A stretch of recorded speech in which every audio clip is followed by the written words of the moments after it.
ኤአይ የሚባል መታልና ይጠቅመዎታል አንዳንድ ጥያቄ ቢጠይቁት አለ። እሺ ብዬ የሆነ ቀን የሆነ ጥያቄ ጠየቅኩትና ማብራሪያ ሰጠኝ አለ። ያ የሰጠውን ማብራሪያ ኮፒ ፔስት አድርጌ ኖትቡክ ላይ ገለበጥኩና ተመልሼ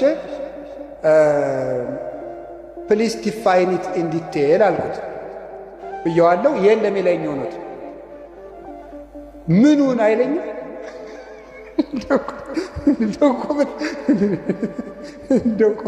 በጣም ነገረኝ ማለት ነው። እውነቴን ነው።